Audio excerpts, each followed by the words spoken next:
jangan kita itu seperti apa ya, pakai kacamata kuda, jangan. Jangan. Jadi kita perlu juga masukan yang bagus ya untuk kedepannya kita bisa melebarkan dakwah gitu. Kalau nggak salah ya, hindarilah berdiskusi sama penghujat, karena apa bedanya Anda dengan dia kan gitu. Kalau kira-kira begitu bahasa sederhananya. Betul. Betul, betul.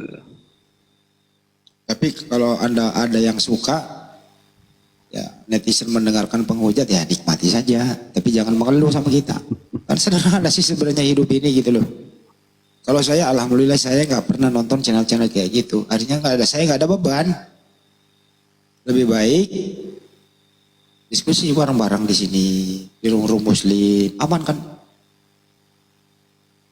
Udah nggak ada beban. Saya nggak mendengarkan ada yang menghujat kayak gitu. Itu aja sederhana hidup ini. Tapi kalau Anda ingin mencari sulit buat netizen, ya benahi aja sendiri. Itu aja. Anda yang mendengarkan, Anda yang bertanggung jawab. Ya jangan sampai dapur Anda di rumah Anda acak-acak, marah-marah. Ntar di rumah ada apa sih ini? Marah-marah sendiri. Nah, kan berisiko juga. HP hancur, remote kelempar, TV pecah, tendang-tendangin semua. Tuh. Jadi memang karena perasaan yang kena loh itu, perasaan. Jadi supaya nggak melibas perasaan ya nggak usah ditonton lah. Cukup ya berikanlah kepada yang mempunyai kepiawaian dalam menghadapi mereka. Tapi kalau memang kayak si Edis itu udah nggak ada apa namanya ya, sudah nggak ada hikmahnya diajak diskusi, nggak bisa. Udah tebel itu kupingnya. Jangan-jangan kalau kalian misalnya bicara dia tutup kuping gitu, dia nggak dengernya. Nunggu aja dulu komat kamit, giliran dia udah habis lagi gitu dia. Jadi budak udah dia itu. Itu sih saran saya teman-teman. Maaf ya kalau saya menyarankan demikian, karena saya prinsipnya saya nggak mau mendengarkan yang aneh-aneh. Karena saya orangnya agak labil juga. Jadi supaya labil saya tidak naik, mending saya nggak dengerin. Mending dengerin apa ceramah-ceramah lah. Lebih adab, kira-kira gitu. Kirain orangnya agak aneh. Berarti salah dengar saya Bang Andi. Saya gak mau dengerin yang aneh-aneh karena saya orangnya agak aneh. Kirain gitu Bang Andi. Tapi sebenarnya gini ya, apa yang disampaikan oleh Daeng barusan itu luar biasa gitu kan. Dalam artian mengantisipasi gitu supaya adanya penghujatan. Cuman ketika saya mendengarkan penjelasan dari Ustadz Yusuf, itu juga luar biasa gitu kalau menurut saya, karena kemadaratan itu Ustadz Yusuf luruskan gitu kan, framing-framingan. Cuman lagi-lagi ya yang nonton ini kan, apalagi di Komal Ustadz Yusuf gitu sampai 10.000 8.000 gitu kan. Nah ini mungkin sedikit masukan kalau saya sebenarnya Ustadz. Nah jadi Ustadz paham pastilah ada sisi mudarat dan sisi manfaat. Nah pasti Ustadz sendiri bisa menilai apakah lebih banyak mudaratnya atau justru lebih banyak manfaatnya gitu. Nah ini Ustadz sendirilah yang mungkin paham tentang ini, tapi itu hanya sedikit mungkin saran dari saya gitu kan Ustadz ya. Karena saya juga kadang suka nonton di roomnya Ustadz Yusuf gitu. Itu luar biasa keren gitu, mengedukasi gitu. Cuman memang ya seperti itu tadi, ada hujatan-hujatan ya. Kalau saya pribadi ya saya langsung keluar gitu ketika mau di room siapapun itu.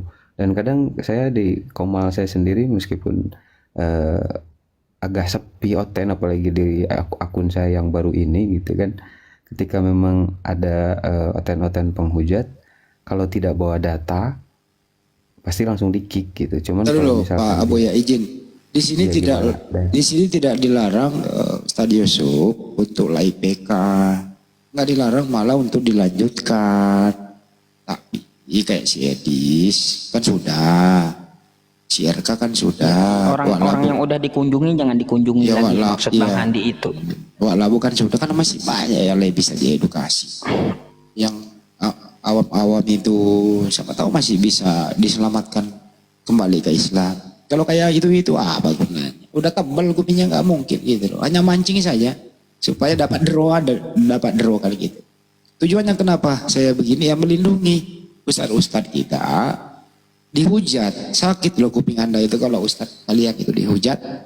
Nah untuk itu supaya menghindari tidak dihujat, ya udah cukup sekali 2 kali ketemu, ya udah blacklist sudah, masih banyak yang lain kok. Kira-kira gitu. Dan gini Deng, kan penonton Ustadz Yusuf banyak nih, jadi dia juga numpang tenar nantinya. Jadi wah, Edis nih, artis Kristen nih, jadi orang-orang justru makin banyak nantinya masuk ke komalisi Edis itu. Nah itu dia. Ya sih Abu ya, kalau dipertimbangkan kan dari dalil ya. Kalau kita pertimbangkan kan la dororo wala diroro kan kayak gitu. Sepakat.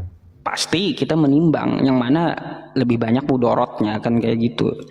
Masalahnya penonton Edis ini lebih 50% adalah muslim gitu. Nah ini celakanya untuk kita. Kalau kita biarkan dari premingan Edis, ini mudorotnya lebih besar daripada kita dengar hujatan Edis gitu. Makanya setidaknya sekali-sekali kita kunjungin, jawab syubhat dia, seperti yang dikatakan Bang Handi, kalau sudah dikunjungi, sudah diluruskan, gak perlu lagi ke situ. Yang penting wala talbisul haqqa bil batil, kan kayak gitu. Jangan kita campurkan yang benar dengan yang batil, kan. Edis itu udah tahu kita batil gitu tapi kita biarkan, wah itu juga salah. Lebih besar mudorotnya, paling ya kita juga ada pro kontra tentang masalah itu. Sudah saya bilang kan pasti ada pro kontranya. Tapi bagus saran Bang Handi, kalau penghujat itu seperti Edis sudah dikunjungi, sudah diluruskan, gak perlu lagi. Lebih baik kita mengedukasi muslim-muslim jangan sampai ke sana, lebih banyak mudorotnya daripada manfaatnya. Sebenarnya yang dikatakan Bang Handi tadi itu ada dalilnya, itu Quran surah An-Nisa ayat 140. Mendengarkan hujatan mereka itu sama dengan mereka dikumpulkan Allah dalam neraka jahanam, sama. Maka dari itu ya yang muslim sering saya edukasi, ngapain ke room Edis, lebih baik ke sini. Ya, kalau di sini ada baca Quran ketika debat, ya maka itu menjadi pahala untuk Anda dan mendatangkan rahmat Allah gitu. Ngapain coba ke room Edis? Nanti ngadunya ke saya. Coba naik ke sana lawan Edis. Dia bla bla bla bla bla bla. Saya disuruh. Sampai sana saya di mute. Sampai sana saya di kick. Mau nggak mau saya bikin live sendiri, undang Edisnya. Ayo biar kita dengar dulu hujatannya. Mari kita luruskan gitu.